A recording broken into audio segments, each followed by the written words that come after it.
Antes de empezar, quiero compartirles esta fotografía. Quiero que la observe mientras voy a leer un pasaje en la Escritura, allí en el Salmo 19. Mire la foto mientras yo leo ese salmo. Los cielos proclaman la gloria de Dios, y el firmamento despliega la destreza de sus manos. Día tras día no cesan de hablar, noche tras noche lo dan a conocer. Hablan sin sonidos ni palabras, su voz jamás se oye. Sin embargo, su mensaje se ha difundido por toda la tierra y sus palabras por todo el mundo. Dios preparó un hogar para el sol en los cielos, y éste irrumpe como un novio radiante luego de su boda. Se alegra como un gran atleta, ansioso por correr la carrera. El sol sale de un extremo de los cielos y sigue su curso hasta llegar al otro extremo. Nada puede ocultarse de su calor. Las enseñanzas del Señor son perfectas, reavivan el alma. Los decretos del Señor son confiables, hacen sabio al sencillo. Los mandamientos del Señor son rectos, traen alegría al corazón. Los mandamientos del Señor son claros, dan buena percepción para vivir. La reverencia al Señor es pura, permanece para siempre. Las leyes del Señor son verdaderas, cada una de ellas es imparcial. Son más deseables que el oro, incluso que el oro más puro. Son más dulces que la miel, incluso que la miel que gotea del panal. Sirven de advertencia para tu siervo, una gran recompensa para quienes las obedecen. ¿Cómo puedo conocer todos los pecados escondidos en mi corazón? Límpiame de estas faltas ocultas. Libra a tu siervo de pecar intencionalmente. No permitas que estos pecados me controlen. Entonces estaré libre de culpa y seré inocente de grandes pecados. Que las palabras de mi boca y la meditación de mi corazón sean de tu agrado, oh Señor, mi roca y mi redentor.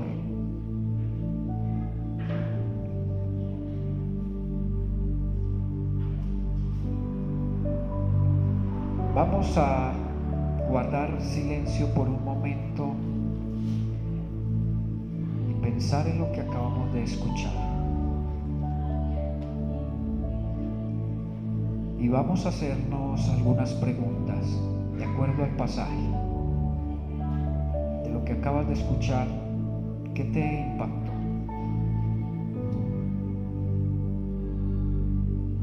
Igualmente lo hemos estado repitiendo durante el tiempo de adoración.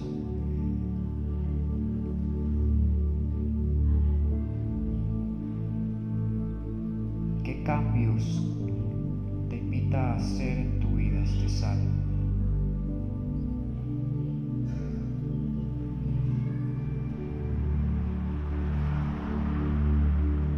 ¿Y cómo te anima o te consuela en este día? Señor, hoy queremos ser instruidos a través de tu palabra y por la guía de tu Santo Espíritu, Señor.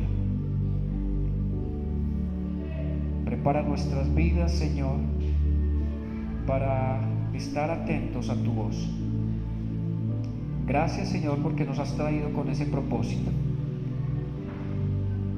de que podamos entender cuál es el plan, cuál es el propósito que tú tienes, no solo con el ser humano, sino con la creación.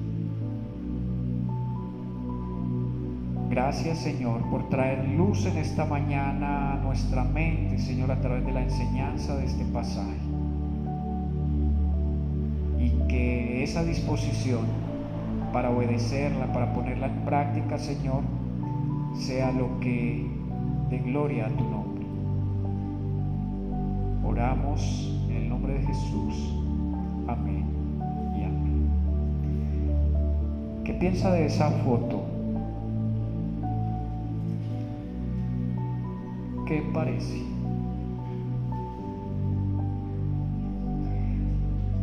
Esa foto fue publicada hace poco por la NASA. No sé si la han visto. Es la visión infrarroja más profunda y nítida del universo hasta la fecha. El primer campo profundo de ese telescopio Webb que fotografía partes del universo nunca antes vistas. Nos muestra galaxias que antes nos eran invisibles. Todo eso son cúmulos de galaxias. Esto lo tomé de una página en internet llamada Protestante Digital, que se dedica a hablar de esos descubrimientos de la ciencia. Y ellos pusieron una frase ahí para esta foto: un trozo del cielo del tamaño de un grano de arena. Porque eso es lo que alcanzó a tomar esa cámara. Ahí no está contenido el universo solo en esa fotografía. Hay mucho más, y eso lo sabemos. ¿Y dónde estará Dios que ni una cámara de esas podría fotografiarlo? Y saber que Dios es mucho más grande que este mismo universo, porque dice la palabra de Dios que ni el universo mismo puede contenerlo. Por eso dedicamos toda esta mañana a cantar cuán grande es nuestro Dios, y por eso toda la gloria es para Él. Y Dios detesta al orgulloso, pero da gracia al humilde. ¿Cuál es el orgulloso? Aquel que a veces se siente que está por encima de Dios, o aún niega su existencia. Perdón, yo prendo esta luz.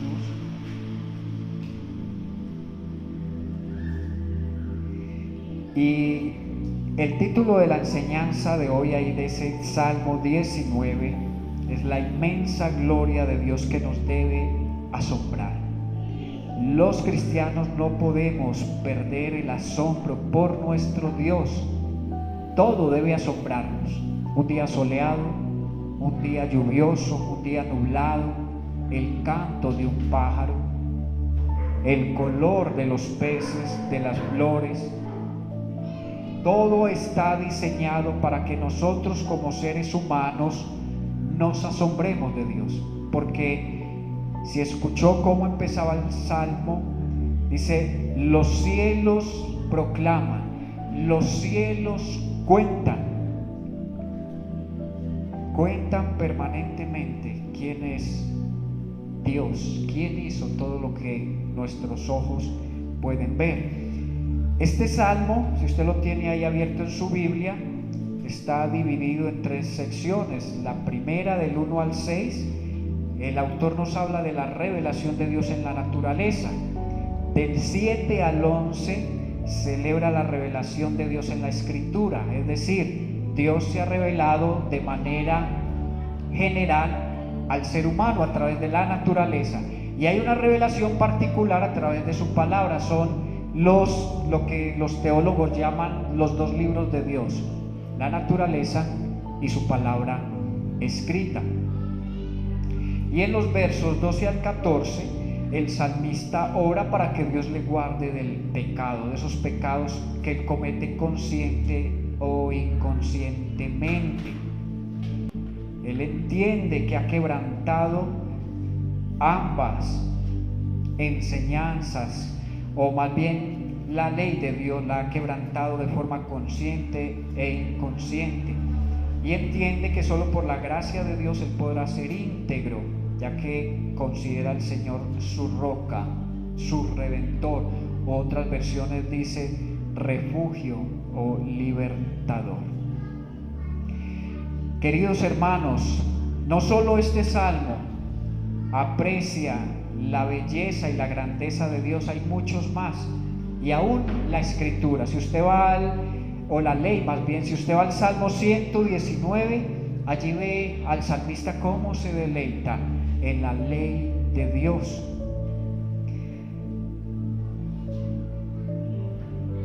En este salmo, quien se dedique o se tome el tiempo para leerlo puede hallar lo que se conoce como la revelación general en la creación, la cual nos proporciona el conocimiento de ¿qué? De que Dios existe. Dice, los cielos cuentan la gloria de Dios. Y si usted va a Génesis 1, ¿cómo empiezan nuestras Biblias? En el principio creó Dios. Bereshit bara Elohim. Nos da de entrada que Dios creó. De la nada creó todo lo que existía. La gloria de Dios se manifiesta en las obras de sus manos, y esta manifestación es tan evidente y clara que ninguna criatura podría ignorarla. Revela el eterno poder y la divinidad de Dios. Romanos también lo menciona allí en el capítulo 1, versos 19 y 20. Lo que se conoce acerca de Dios es evidente dentro de ellos, es decir, en su conciencia, pues Dios se la hizo evidente. Porque desde la creación del mundo, sus atributos invisibles, su eterno poder y divinidad se han visto con toda claridad, siendo entendido por medio de lo creado, de manera que no tienen excusa. Si alguien se niega a creer que Dios existe, es porque está cometiendo, como dicen por ahí, un suicidio intelectual. No se puede negar que hay un creador sabio, poderoso, que, como ahora vamos a verlo, es un matemático, porque todo lo ha hecho perfectamente, no ha dejado nada al azar. También el libro de Colosenses, allí en el capítulo 1, verso 16, dice que Dios dio origen a todas las cosas, las que hay en el cielo y las que hay en la tierra, visibles e invisibles. Es importante aclarar aquí que la revelación que recibimos por medio de la naturaleza no proporciona una completa revelación de Dios. No podemos caer en esa creencia del panteísmo. Todo es Dios. No, cuando la Biblia dice Dios creó los cielos y la tierra, es porque Él está aparte de ella. La misma creación no tiene esa esencia divina. Si Dios se aparta de su creación deja de existir, porque Él es el que la sostiene a través de su poder, mantiene todas las cosas en movimiento y con vida. Por eso dice el libro de Génesis, Bereshit bara, y Dios creó. ¿Cómo crea Dios? Cuando habla. Usted lee Génesis 1 y dice, y Dios dijo. Y cuando Él habló, cada cosa que Él mencionó fue creada. Y después verificó cómo había quedado y dijo, es bueno. Y es bueno en gran manera. ¿Por qué? Porque su creación es como un espejo de lo que Él es. La creación, aunque el hombre en su desenfreno de adquirir poder, riquezas, ha cometido graves daños al medio ambiente, aún la creación de Dios sigue reflejando su belleza, sigue reflejando lo que Él es. Nadie podrá destruir esta tierra si así lo planea. Dios es el único que tiene derecho a destruirla, porque Él fue el que la creó. Igual así con nosotros, Él es el único que tiene el derecho de tomar nuestra vida cuando Él quiere, porque Él es nuestro creador. El hombre pasa por encima, el hombre natural pasa por encima de todas estas leyes y todas estas verdades, y se cree un Dios, cree que Él tiene el control del destino de su vida y que Él puede tocar o afectar este ecosistema sin que lo afecte. Y se va dando cuenta del desastre que está cometiendo día a día. Aún el libro de Romanos dice que la tierra gime, no solo por cómo la está destruyendo el hombre, sino por el pecado en ella misma.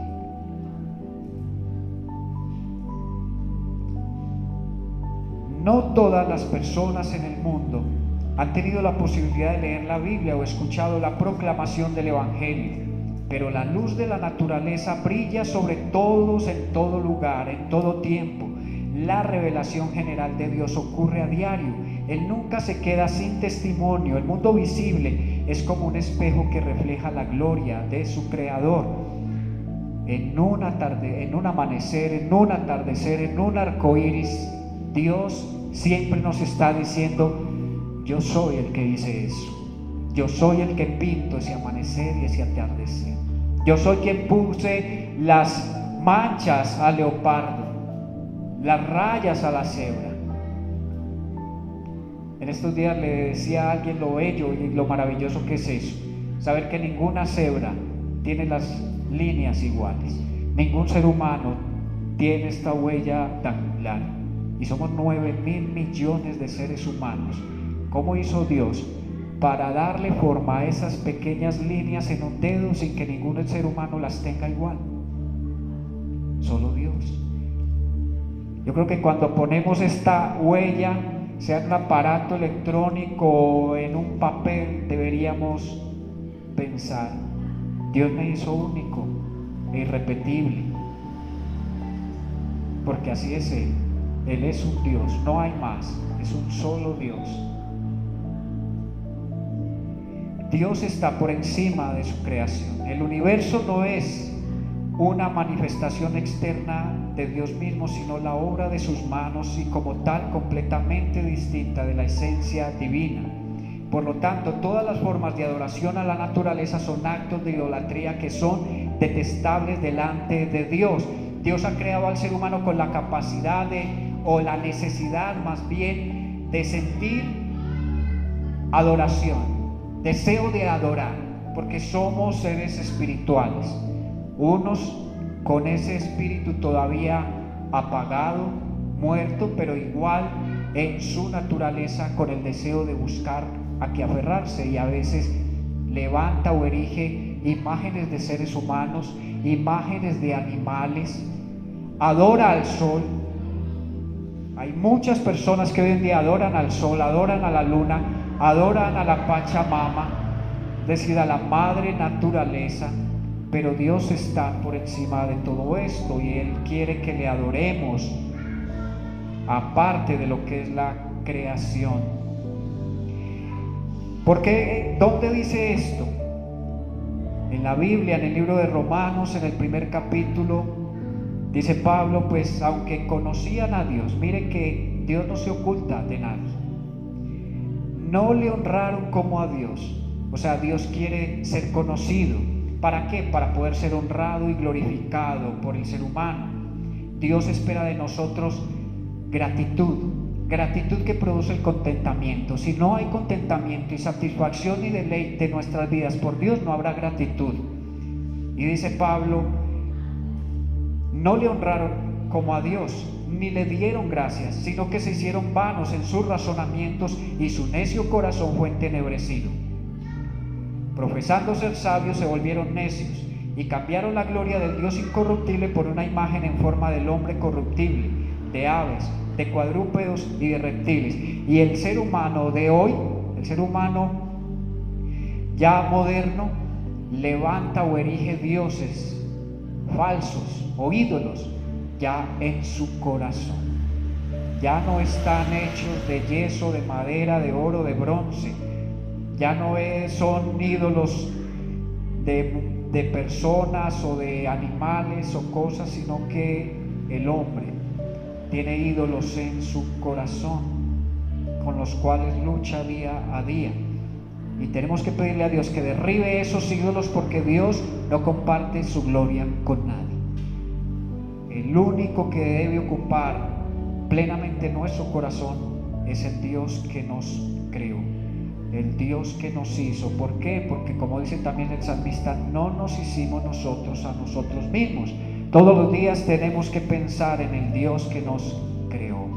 Si tú respiras, es porque Dios te lo está permitiendo. Si tú puedes comer es porque Dios así lo permite. Si tú puedes oler los alimentos, escuchar sonidos, ver la luz de un día es porque Dios lo ha permitido. En estos días hablábamos con alguien que ya tiene una edad avanzada, pero tiene mangueritas por todas partes para comer, para eliminar líquidos que retiene, y está conectado a una cantidad de máquinas. Yo decía, uy, ¿y cómo nos quejamos a veces por tener que caminar cierta distancia? ¿Cómo nos quejamos porque el sol está muy picante o porque esté frío en el retiro? Sin saber que Dios todo lo hace para que lo disfrutemos y que no lleguemos a esa actitud del necio que dice no hay Dios. Ese es el pensamiento que alberga en su corazón el ateo. No hay Dios. ¿Y por qué lo llama la Biblia necio? Porque está haciendo un juicio moral de él. No quiere decir que lo considera tonto o incapaz de pensar, sino que lo considera inmoral. Así como el temor del Señor es el principio de la sabiduría, así también la negación de Dios es el colmo de la necedad. Dios espera que nuestra mente y nuestros ojos o nuestro corazón estén abiertos a ver su gloria. Desde los miles de millones de universos en los cielos hasta las partículas subatómicas que forman las moléculas más pequeñas. Qué asombroso nuestro Dios, ¿no? Cómo nos ha permitido crear lentes para hacer telescopios que nos permitan ver mucho más allá de lo que alcanzamos a ver con nuestros ojos. Recuerde que Pablo dijo que había tres cielos, que él estuvo en el tercer cielo, donde está la morada de Dios, pero estos telescopios nos ayudan a mirar hasta cierta distancia, lo mismo que los microscopios. Hasta que se inventó el microscopio no podíamos saber que había un mundo de seres vivos ahí en nuestras manos, en las mesas, en cualquier lugar había seres microscópicos. Y para que tengamos solo una pequeña idea del Dios tan asombroso y tan grande al cual adoramos y en el que confiamos, quiero darle algunos datos. Sir James Jeans, el famoso astrónomo británico, dijo: el universo parece haber sido diseñado por el más puro matemático. Y al contemplar el orden de la Tierra, del sistema solar y del universo estelar, los científicos y estudiosos han llegado a la conclusión de que el maestro planificador no dejó nada librado al azar. Louis Pasteur decía: mucha ciencia debería acercarnos a Dios, poca ciencia nos aleja de Dios. Es decir, no hay razón alguna para que el científico, entre más descubra o Dios le permita descubrir cosas, debería negarse menos a creer que existe un Dios. Eso debería llevarlo a tener la convicción de que nada de eso tan maravilloso, lo cual le impacta cuando lo descubre, le permita seguir negando a un Dios. Mire un dato: la inclinación de la Tierra, por ejemplo, en un ángulo de 23 grados produce las estaciones del año. Los científicos dicen que si la Tierra no tuviera esta inclinación exacta, los vapores de los océanos irían hacia el norte y el sur, formando continentes de hielo. El peso de la Tierra ha sido calculado ya, ¿sí sabían?, en 6 sextillones de toneladas, un 6 con 27 ceros. Sin embargo, está perfectamente equilibrado y rota sobre su eje sin problemas. Diariamente gira a una velocidad de más de 1.600 kilómetros por hora, o alrededor de 40.000 kilómetros por día. Esto sumaría más de 14 millones de kilómetros por año. ¿Y cómo hace Dios para mantener todo de una forma que nosotros no nos mareamos? a la velocidad que se está moviendo la Tierra sobre su eje y alrededor del Sol. Si tomamos en cuenta el asombroso peso de 6 sextillones de toneladas rotando a tan fantástica velocidad sobre su eje invisible, mantenido en su lugar por bandas invisibles de fuerzas gravitacionales, las palabras de Job tendrían para la humanidad un significado sin par cuando él expresó hace más de 3000 años. Él, es decir, Dios, extiende el norte sobre vacío, cuelga la tierra sobre nada. La Tierra gira en su propia órbita alrededor del Sol, recorriendo el circuito elíptico de 960 millones de kilómetros al año, lo cual significa que hoy viajamos por la órbita a 30.5 kilómetros por segundo o 1830 kilómetros por hora. Una velocidad impresionante. Y Dios ha hecho que el hombre no sienta ese movimiento.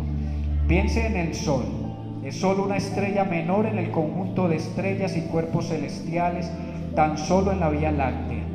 Resuena en nosotros la alabanza de Isaías al Todopoderoso Creador, cuando dijo: levanten la mirada a los cielos. ¿Por qué será que cuando estamos preocupados, en lugar de levantar la mirada, estamos cabizbajos? Y Dios dice: levanten la mirada a los cielos. ¿Quién creó todas las estrellas? Él las hace salir como un ejército, una tras otra, y llama a cada una por su nombre. A causa de su gran poder y su incomparable fuerza, no se pierde ninguna de ellas. Solo dice Isaías 40:26. Y lo que ahora leíamos de Job era en el capítulo 26, verso 7. Hermanos, es claro que la creación habla de un poder que hace enmudecer nuestra mente y nuestra lengua y nos anima a contemplarla. Pero el hombre no quiere aceptar que hay un Dios, no quiere aceptar que tiene que rendirle cuentas, que hay alguien por encima de él. El hombre quiere ser el centro del universo, el hombre quiere estar por encima de todo, y por eso se les define como ídolos. Cuando el ser humano se rebela contra Dios y restringe la verdad y decide seguir sus propios caminos dándole la espalda, Dios lo entrega a sus pasiones. Dios juzga la perversión que hace el ser humano caído del instinto divinamente arraigado de adorar, entregando a los seres humanos pecadores a la perversión de las funciones naturales de otros instintos. ¿Ha leído Romanos 1:24? ¿Qué es lo que hace Dios con el ser humano que se rebela, que le da la espalda, que lo ignora o que da por sentado que Él no existe? Dice la carta del apóstol Pablo a los romanos: por eso Dios los entregó a los malos deseos de sus corazones, que conducen a la impureza sexual, de modo que degradaron sus cuerpos los unos con los otros. Cambiaron la verdad de Dios por la mentira, adorando y sirviendo a los seres creados antes que al Creador, quien es bendito por siempre. Amén. Y usted puede ahí seguir leyendo a qué pasiones los entrega el Señor. El pecado trae consigo desprecio por Dios y lo que le complace. Lo pone a uno en peligro de ser entregado por Dios a una mente corrupta, a una mente cauterizada y a un espíritu de libertinaje. Y a eso era lo que apuntaba el rey David cuando decía: Señor, líbrame de los pecados que me son ocultos, líbrame de aquellos de los cuales no soy consciente, porque permanentemente estamos ofendiendo a Dios. Y esa es la necesidad que Dios quiere que sintamos en nuestro corazón, de estar a cuentas con Él, de confesar nuestros pecados continuamente. No podemos acercarnos a Dios sin haber recibido su perdón, sin haber sido limpiados, purificados a través de la obra de Cristo. No podemos llegar ante la presencia de Dios por nuestra propia justicia, creyéndonos buenos. Necesitamos el mérito de Cristo, es decir, la aprobación que dio Dios a su Hijo. Y eso es lo que expresa al final del Salmo el rey David. Permítame llegar allí. Él dice: ¿cómo puedo conocer todos los pecados escondidos en mi corazón? Límpiame de estas faltas ocultas. Libra a tu siervo de pecar intencionalmente y no permitas que estos pecados me controlen. Si usted tiene otras versiones, se da cuenta que esas versiones cambian ese término por el orgullo. Dice: líbrame del orgullo, Señor. Entonces estaré libre de culpa y seré inocente de grandes pecados. Que las palabras de mi boca y la meditación de mi corazón sean de tu agrado. O sea, que mis pensamientos, Señor, sean consecuentes con mis palabras y con lo que hay en mi corazón, Señor. Porque si no estoy cerca de ti, si no estoy recibiendo continuamente esa iluminación del Espíritu Santo, no me voy a dar cuenta de cuántas veces puedo fallarte, Señor, de cómo puedo estar contristando tu Espíritu.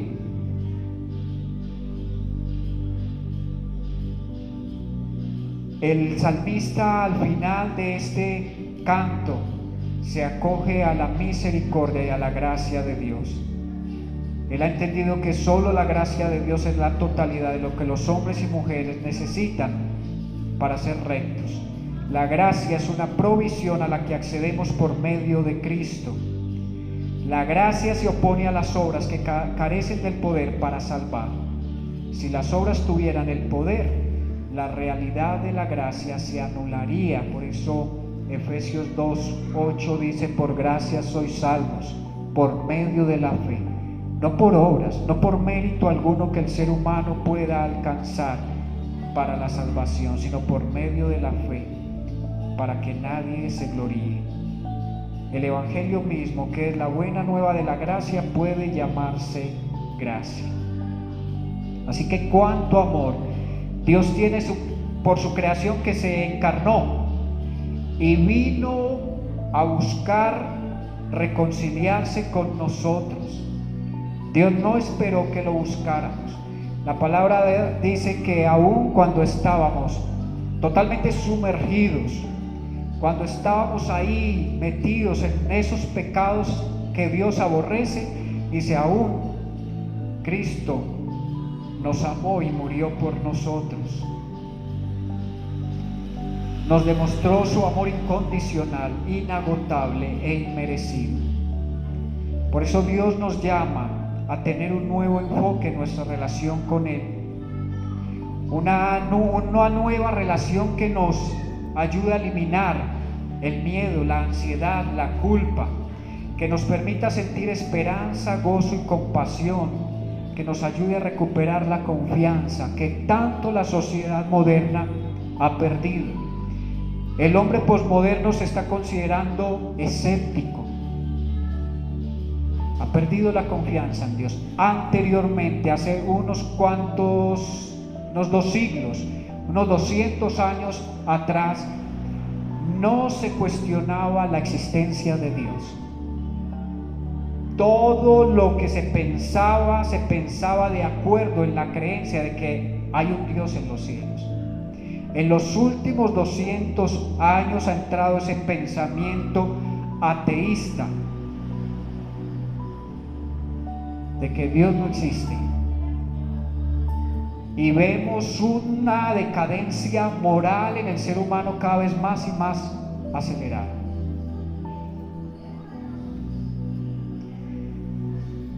Se nos llama a apartarnos de los pecados de escepticismo y desesperanza, de desconfianza y cinismo, de la queja y la preocupación. Debemos convertir las malas noticias en buenas y, en lugar de no esperar nada, esperar algo grande y nuevo de parte de Dios. El pueblo de Dios debe mantener la esperanza, debe mantenerse firme y constante en su fe. no puede claudicar, no puede mirar a la izquierda ni a la derecha, debe mantener su mirada en su Creador. El mundo puede gritar a los cuatro vientos: Dios no existe, pero hay una palabra escrita y hay una creación que dice: aquí estoy. ¿A qué punto hemos llegado que el hombre niega a Dios porque no lo ve en la creación? Y Dios ha permitido de forma milagrosa que aún conservemos su palabra escrita. Primero vino Jesús encarnado, la palabra de Dios en forma humana, y luego que esa palabra encarnada habló, permitió que esa palabra fuera dejada por escrito. De ahí el llamado que se hace en la escritura, en el libro de Apocalipsis: ay de aquel que le añada o que le quite a esta palabra, porque nadie puede alterar lo que Dios ha dicho. Dios nos está llamando todos los días con el fin de disfrutar la naturaleza. Dios nos está llamando a recuperar el don de la escucha, la comunidad que escucha, de no olvidarnos de ese elemento contemplativo, hallar deleite al leer su palabra. En estos días he estado leyendo un libro de Byung-Chul Han. Él es coreano, escribió un libro llamado La Sociedad del Cansancio, y nos hace un llamado a la sociedad moderna a parar, a detenernos, porque si no paramos ya, las consecuencias van a verse antes de lo que nos imaginamos.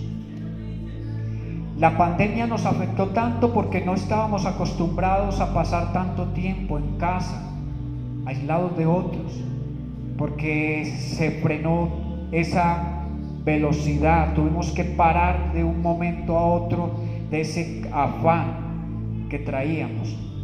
Y él dice que debemos desarrollar la pedagogía del mirar, o mejor dicho, del detenerse a mirar. Ante la velocidad del mundo, el sosiego, el recogimiento actúa como una solución ante las drogas de escogencia. El ser humano de hoy está escogiendo drogas, y no necesariamente estamos hablando de alucinógenos. El trabajo se convirtió en una droga que dopa, que adormece, que me hace aislarme de ciertos problemas que no quiero enfrentar y me sumo en el trabajo.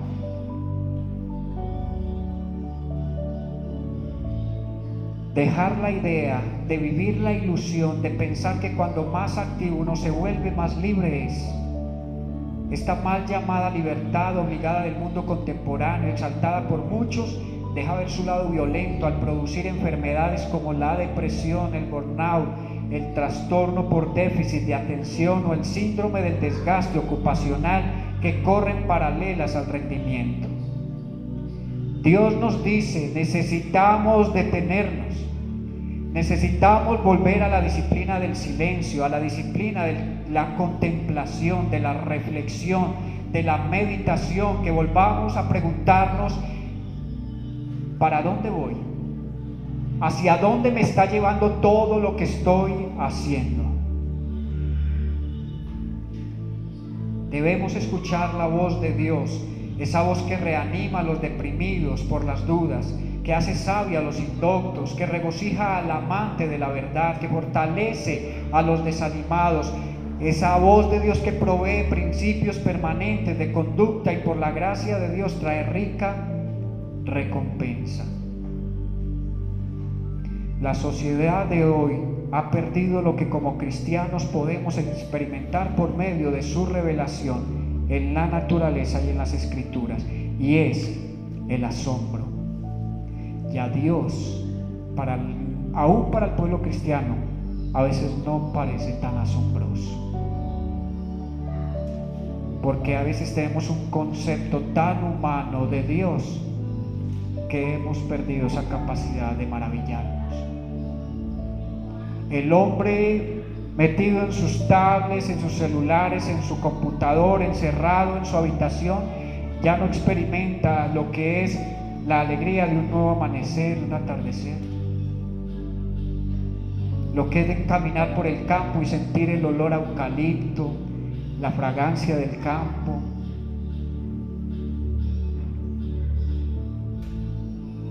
Vamos a inclinar nuestro rostro y a meditar sobre lo que Dios ha hablado en esta mañana. Y volvamos a preguntarnos, ¿qué nos impactó de este salmo? ¿Qué cambios te invita a hacer en tu vida? Y cómo este salmo, que hace parte de la palabra de Dios, cómo ha traído consuelo hoy, o cómo te ha animado a escuchar de cuán grande es nuestro Dios, cómo Dios permanentemente nos está haciendo saber que Él existe y que está ahí. El mundo tiene, o el hombre moderno tiene miles y cientos de excusas para no confiar en el Dios de la palabra. Pero pienso que es su arrogancia, es su altivez la que le hace pensar que Él es autosuficiente, que no necesita ni a un Dios, que no necesita a veces a otros, porque esta sociedad está marcando de manera fuerte el individualismo a través de las redes sociales. Todo se trata de mí, nadie más importa, el único que importa soy yo. Y eso es un mensaje totalmente opuesto al mensaje de la palabra de Dios. Porque el primer mandamiento de Dios para el ser humano es: debes amarme con todo tu corazón, con todas tus fuerzas, con toda tu mente y con toda tu alma. Y de esa manera podrás experimentar también otra bendición, la cual es amar al prójimo como te amas a ti mismo. Padre amado, en esta mañana, Señor, nos hemos deleitado en ti, te hemos dado honra, gloria y honor. Señor, confiamos en ti porque solo en ti hay seguridad, paz, solo en ti hay esperanza, Señor. Tu nombre recorre la tierra, Señor, así como el sol sale, como lo dice el Salmo, y recorre la tierra, Señor, y nada está oculto de Él. Así es tu presencia y así es tu mirada. Tú estás atento a todo lo que ocurre, Señor, en esta tierra. Todo está bajo tu dominio, bajo tu poder, bajo tu autoridad y soberanía, Señor. Y aunque el hombre te niegue, aunque el hombre piense que a pesar del estilo de vida que lleva no ha recibido consecuencias, tarde o temprano, Señor, tu palabra dice que lo que se siembra se cosecha. Tarde o temprano, cada uno de nosotros tendrá que estar frente a la presencia de Dios para rendirle cuentas de todo lo que ha hecho, todo lo que ha dicho, de todo lo que ha pensado, Señor. Por eso nos acogemos hoy a la obra de Cristo. Pedimos, Señor, que seamos considerados aceptos delante de ti, aprobados, Señor, pero no por nuestros méritos, sino los de tu Hijo. Que Él sea nuestro abogado, que sea nuestro mediador, que Él sea nuestro defensor, que Él sea, como lo dijo David, mi roca, mi redentor, mi refugio, mi libertador, mi salvador. Gracias, Señor, por hablar a nuestros corazones en esta mañana. Tú eres bueno, Señor. Tú eres bueno.